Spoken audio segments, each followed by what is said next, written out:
Hi everyone, my name is Meghana. I want to clarify that this work was done when I was interning at Google before I joined DeepMind. So today we're going to talk about the first step towards verified code reasoning by LLMs. I think a lot of the motivation was covered by Shubham, but I'll go over it again.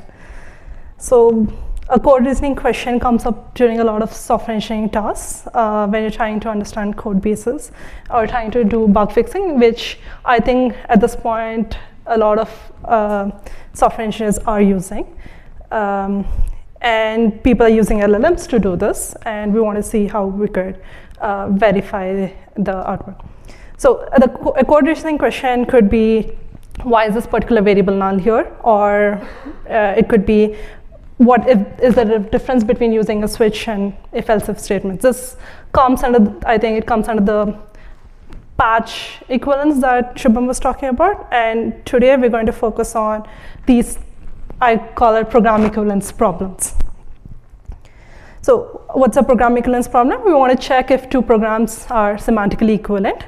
In general, this is undecidable, but we're going to focus on minor local changes between these two programs.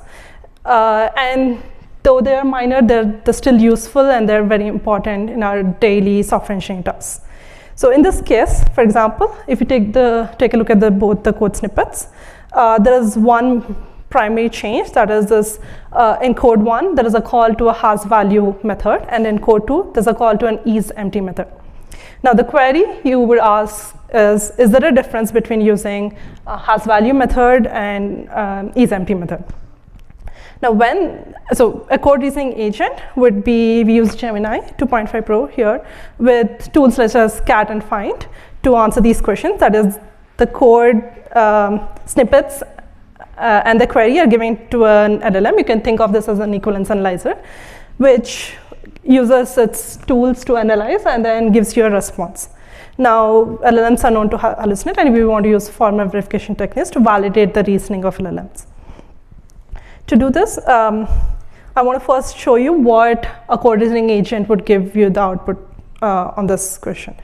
So for this is the agent output, which says that they're equivalent. And it gives the reasoning as to why the code snippets are equivalent.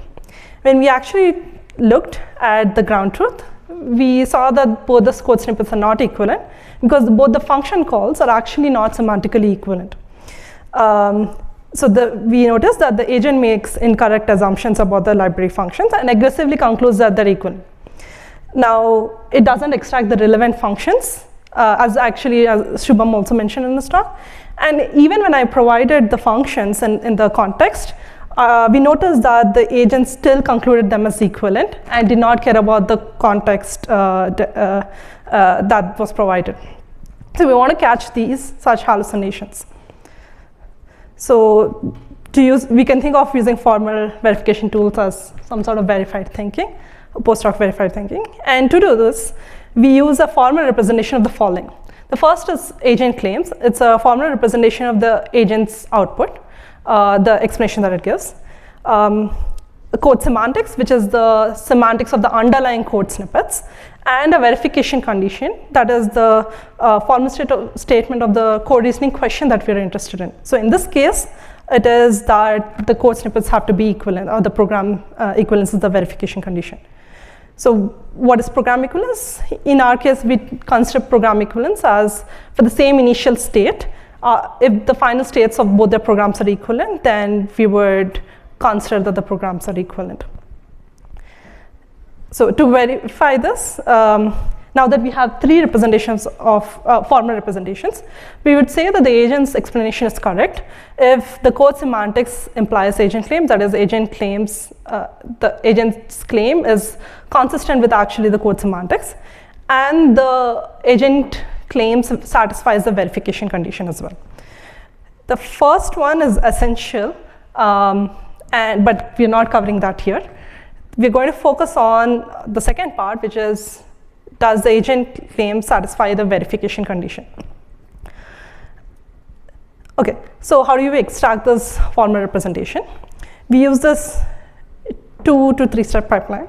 The first is where the partial code snippets are given to the agent to analyze whether the code snippets are equivalent. And it would give you a relevant code snippet. So it would do some implicit slicing. It would give you the relevant code snippets and also an explanation. We use the relevant code snippets. We send it through a formalizer, which is an LLM formalizer, to get a formal representation, and use this formal representation against a verification condition in the formal verifier. So for this, we use Soufflé's data log syntax as the formal representation. It's a declarative programming language that can be used to represent essential properties of the program and reason about it. So for the formal representation, we use, we want to extract the predicates for code 1, both the code snippets, code 1 and code 2, and the correspondence between the two programs, and also the explanation now using the predicates. So it's a little more formal language than was done previously by the agent. Okay, a simple example of what a data log example would be you can write your own predicates and your verification condition. You can define rules on your predicates, and then you can check these verification conditions that you have written against the set of facts or the predicates that are generated by the agent.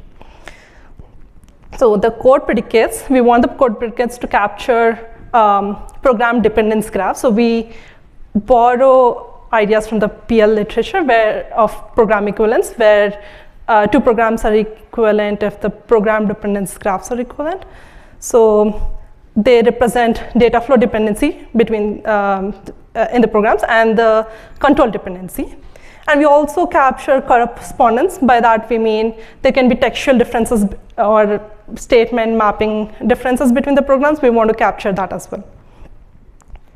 So the predicate list would look something like this, where we want to capture data flow dependencies. So whether we want the agent to output whether any variable has been defined at a particular in a particular file at a particular line, or if it's been used. There's a data value flow from a particular statement to another statement, and if there's as you can see, there's a control dependency of one particular variable on. It depends on a condition with a particular branch. We also model functions as unary and binary functions with the function symbols and the arguments of the function.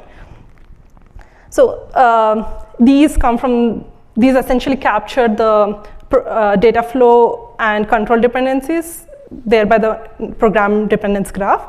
We also use, like as I was mentioning, variable mapping, whether a variable x in code 1 is similar to variable y in code 2, and so on. So this predicate list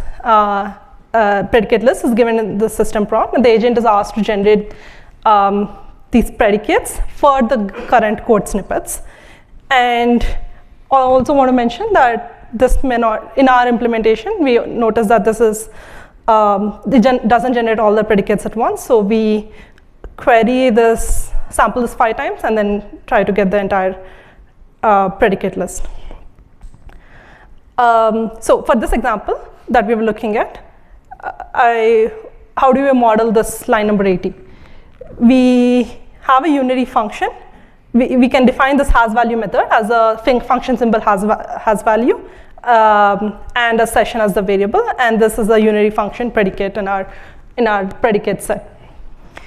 For code 2, this would be a unary function with an isEmpty function variable, and a session as the input variable.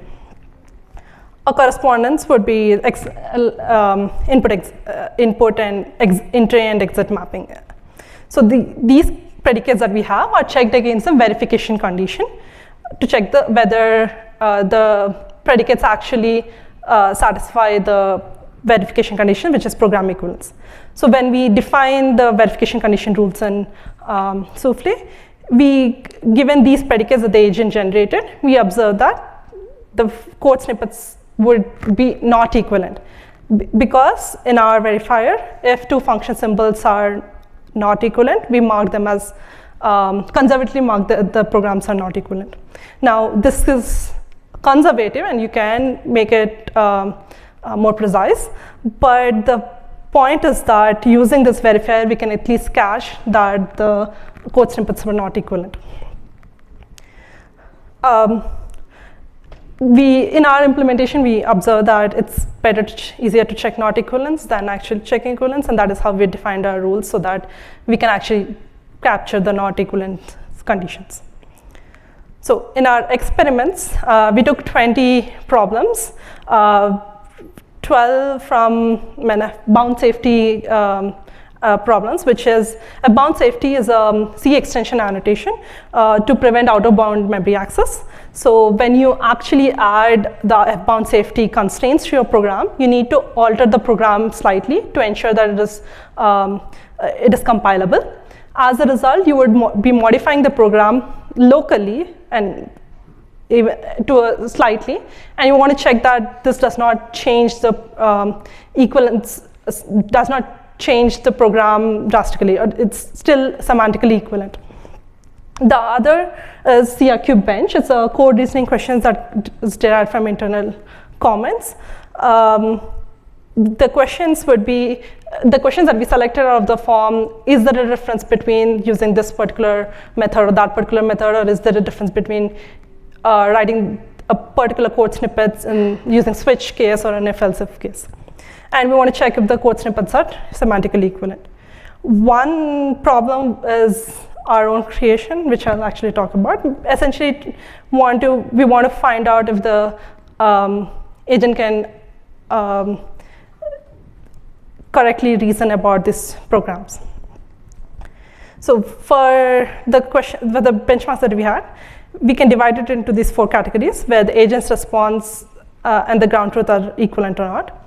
So in our cases, we haven't observed any false negative cases, but that's not to say that it doesn't exist, but for now, we do not see any false negative cases. We observed 9 true positive and true negative cases. That is, the agent's response is consistent with the ground truth. And our verifier can also adhere to that, saying it can say that whether the agent's response is consistent with the ground truth. It gives a yes or no certificate.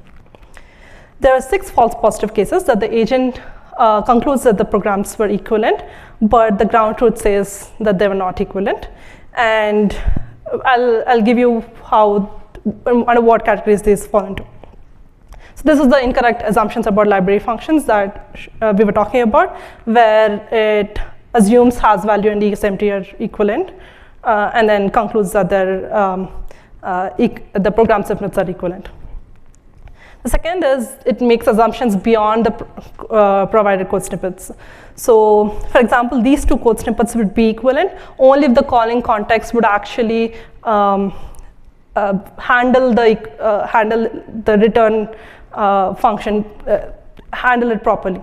So the agent does not reason about how the calling context reasons about the return properly and concludes that they're equivalent. So such assumptions may or may not be correct, which was not tested by the agent.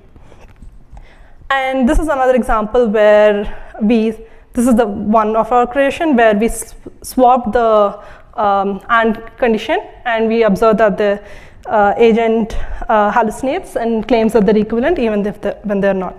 So when we actually use these predicates that we were talking about to model these programs, we can check using our verifier that these 2 programs are not equivalent, whereas the agent claims that they're equivalent. And as a result, we can actually catch all the 6 false positive cases.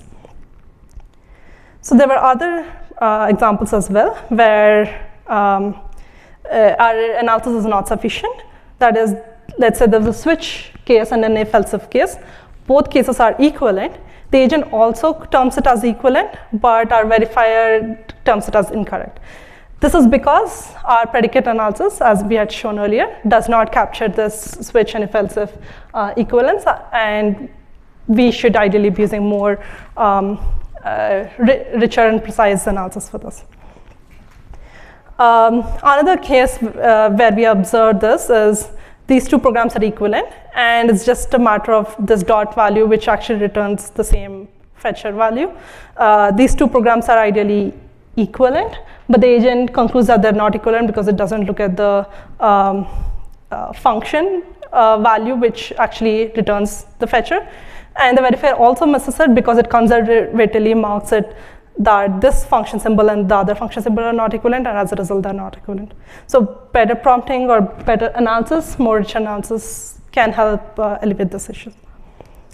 So then, the idea is that we can you can formalize we want to formalize the agent's output so that we can actually check it in a verifier. In this case, 6 out of 8 such cases we're able to catch, and with better analysis we can do better, hopefully. And there are also current limitations such as the static analysis, limitations of static analysis via data log, but you could maybe try and use better verifiers and maybe better predicate design. There are other interesting ideas of using this to implement iterative revision loops, where you can use this to better prompt the LLM to get you to notes. Sorry about that. Okay. Okay, that's the end of the talk, but just give me a minute to fix this.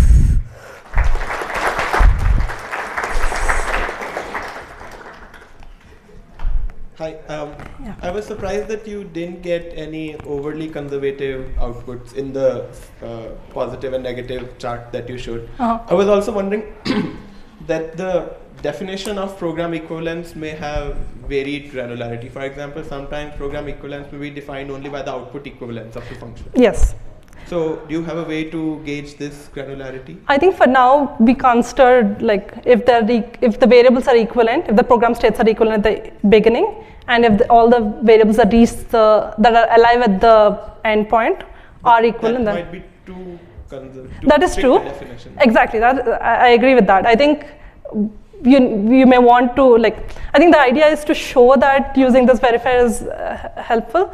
Better analysis, better definitions can be used. And the ground truths were also computed using the same definition of program equivalence. Yes. Yeah. That's right. Thank you. Yeah.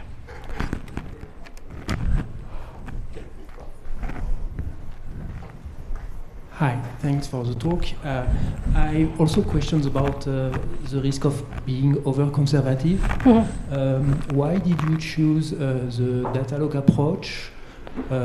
Do you have some scalability concern in mind? Because I think this approach is really good for scalability with the data log solver, but you only show us very small functions. Mm-hmm. Did you use this approach for large functions, or was it always at small scale? Yeah, so our analysis, I think we've seen that they go up to 20 or 30 lines of program. Our analysis, we did not do analysis where it spans over hundreds of lines of programs. Okay, so and then did you consider some approach like equality saturation for checking program equivalence? Using e-graphs and techniques like that, because I think they will subsume what you have done in terms of reasoning. That's a good point. I think we could try that. I think one of the reasons we considered data log was, I wish I could turn this on, but so when we were asking, so when we tried to formalize, okay, great. In this step, when we're using this formalizer, we also wanted the agent to output an explanation using these predicates, so that it's easier to check. So when an expression would look like there's a variable defined, and as a result I'm using the use predicate here, and there was a def predicate here, or there was a flow from variable x to variable y, I'm using the flow predicate. So we wanted that kind of textual output, and I think data log was helpful in doing that. That was one of the reasons of choosing data log. But for more rigorous analysis, I think you can use better verifiers in the backend.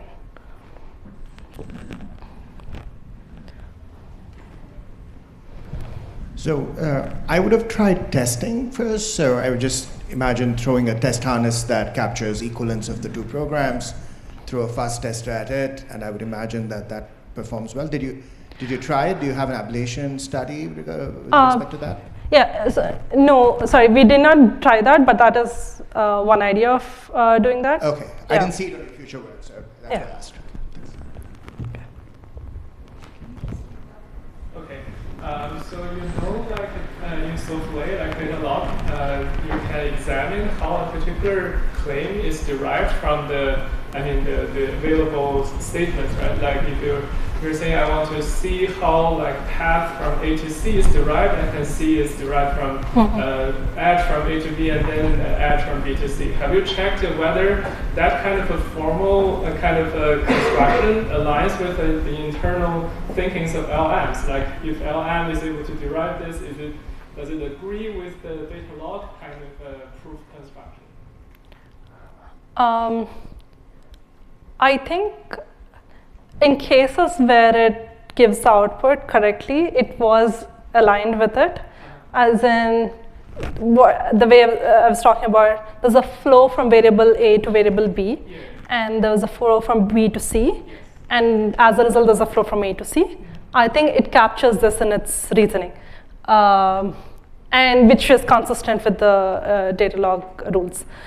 But in cases where it hallucinates, it just comes up with its own, like, it misinterprets the predicates and tries to justify its final conclusion, and that does not align with the data log rules.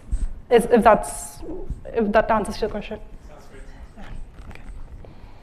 Okay, thanks a lot, Okay. Meghana. Thank you.